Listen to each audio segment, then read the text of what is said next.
With Pesach fast approaching, I wanted to share an idea about the Haggadah, which I think is very central to our fulfilling of the mitzvot of that night.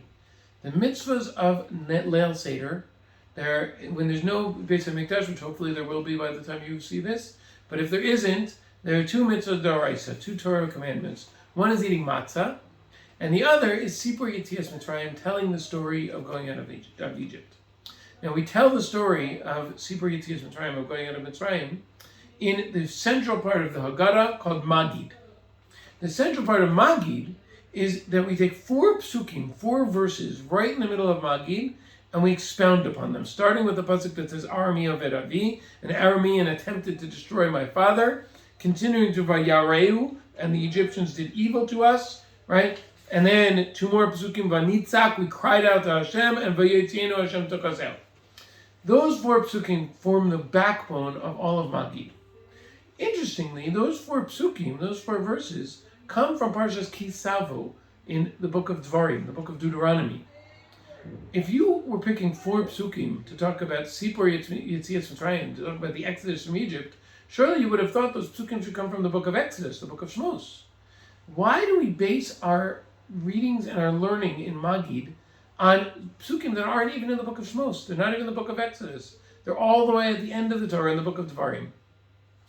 The answer is that when we fulfill the mitzvah of Sipur Yetzias Mitzrayim, we are not just retelling the story. If we were going to do that, those stories are in the book of Exodus. What we are doing is we are trying to arouse ourselves to Hakaras Hatov to Hashem, to have gratitude to Hashem that He took us out of Mitzrayim. Not just to tell the story, but to feel it. Where in the story, where in the Torah does Hashem tell us how to properly express Hakaras Hatov, our gratitude to Hashem for going out of Mitzrayim? That's in the book of Deuteronomy. See, there's a special mitzvah called Bikurim. Bikurim means that when a person grows a tree in Israel, for the first 3 years we can't eat it, that's anywhere in the world, because that's called Orla. But the 4th year, when finally I can eat the fruits, the very first fruit that comes off of each tree, I take it, I put it in a special bowl, and I bring it to the Beis HaMikdash to give it to the Kohen as a gift to Hashem to show my gratitude for this fruit tree. And when I want to express my gratitude, the Torah tells me exactly what I should say. And I don't just say thank you for the fruit. And I don't just say thank you for the land that the fruit's on. And I don't just say thank you for the whole land of Israel. I have to go all the way back to the story of how did I get here? And that story starts with Arami Oved Avi. That in the beginning, our forefathers were in very bad situations. And then we were slaves. And we cried out to Hashem. And Hashem took us out. The Torah tells us that's how we start the story of expressing our gratitude to Hashem for everything we have in our life. When the rabbis of the Haggadah put together Magid and tried to figure out what's the best way to tell the story, they weren't looking for the most facts. They weren't looking for the most information.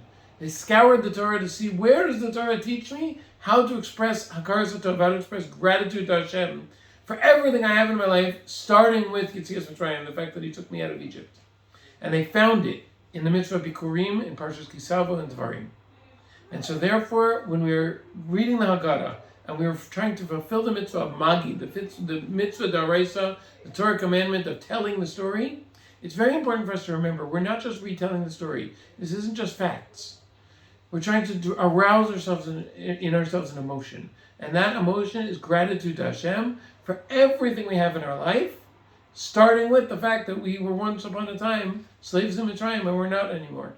And that gratitude is supposed to take me forward to greater and greater and greater levels of Avodas Hashem.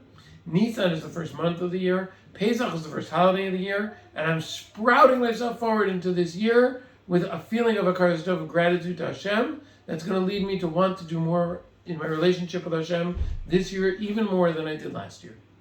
I wish everybody that we should have a Chag Kasher v'Sameach, a wonderful Pesach, and a Pesach that serves as the backbone and the springboard for a year that's going to be even better than all the years we had before. Chag Kasher v'Sameach.